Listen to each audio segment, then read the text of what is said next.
Hi everybody, I'm High Priestess Autumn Phoenix and welcome to my broadcast tonight. Let me tell you where you can find me on social media. Find me on my Facebook page at Magically Blessed. Find me on Instagram at Autumn_Phoenix1. Find me on Twitter at Priestess Autumn. Find me here on Periscope at Autumn Phoenix. And find me on YouTube at Autumn Phoenix. On tonight's weekly witch chat is something that really is geared to your children, something that your children can be brought into to experience a little bit more of witchcraft if you have already started to introduce it to them. It's springtime now, so the weather has gotten, a little bit warmer. The grass has gotten a little bit greener, and kids, because we are now in spring break here in New York City, there's no school. School starts next week? So you can do this now. Children love bubbles. Even adults love bubbles. I love bubbles. Who doesn't love bubbles, right? So I have 9 ways that you can actually use bubbles in witchcraft. The first way is by making that stick that comes inside of the bottle when you buy bubbles into a wand. Especially for the little ones, if you don't want them actually playing with, the sticks that we as adult witches would turn into wands. That little wand that comes in a bottle of bubbles can be used as a wand for your child. Use the wand and your bubbles as a wand for decoration. You can add custom jewelry onto it. You can spray paint it. You can really make it visually appealing. And little children love art. They love coloring. They love painting. And they can use that little stick inside of the bubble container to decorate it as they see fit. And that's a great arts and crafts thing that they can do anytime right now, because like I said, we are currently out of school. So if you want to keep the kids active, if you want to incorporate them into the craft, that's one way. Using bubbles, they can come into your own work. The second way you can use bubbles in witchcraft is by charging crystals or gems.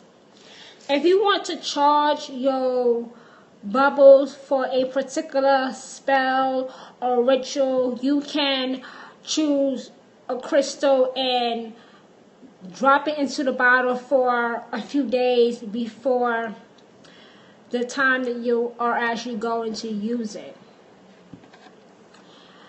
Keep in mind though that some crystals are not waterproof. So you do have to check by yourself. You do have to look it up by yourself to see what crystals can actually be put in water. Because if you use a crystal that is not waterproof, it will simply dissolve. It will disappear. And crystals are not cheap. So depending on what crystal you're going to use, you do have to make sure that it is waterproof. And be sure to remove the crystal from the bottle of bubbles so you don't end up throwing it away when it is finished. The third way that you can use bubbles in witchcraft is with essential oils. Essential oils is another thing that is not cheap. They are very expensive. And some witch shops, either at a physical store or online, can charge up to $50 for a little ass bottle. But essential oils are pure. So if you want lavender, that's all you're going to get. Nothing else but the lavender. If you want rose oil, that's all you're going to get is the rose oil. You're not going to get any water, any salt, any sugar, anything else added to it. That's why it's called pure. In the same spirit, if you want to customize your bubble solution, you can, for your ritual needs, you can choose a appropriate essential oil. You can try lavender oil for dream spells, rose oil for love spells, or peppermint oil for luck or clarity in the area that you really need it. Then you can add a few drops to it. And of course, when you blow it, it's going to smell really good. Lavender oil smells really good. Rose oil smells really good. Eucalyptus smells really good. Whatever oil you feel attractive to. Remember, you actually have to like the smell of this essential oil. Because if it irritates you, or if you have an allergy to it, it is not going to work towards your spell, ritual, curse, or hex. But when you are using bubbles, you don't use bubbles for curses or hexes. Bubbles are meant to be fun. Bubble magic is usually when you have your child come in and help you with a spell or ritual. It's not used for dark magic.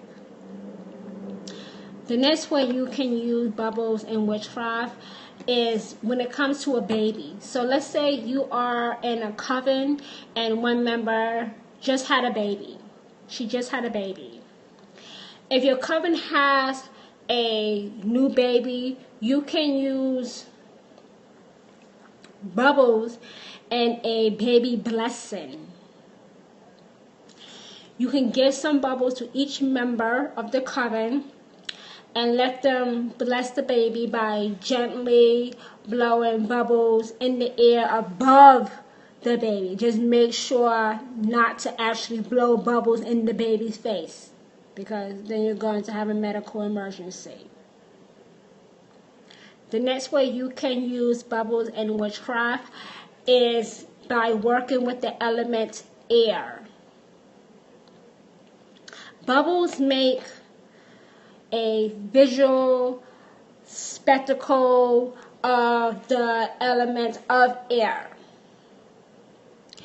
You can invite the element into your circle by walking the perimeter and marking your path by blowing bubbles behind you.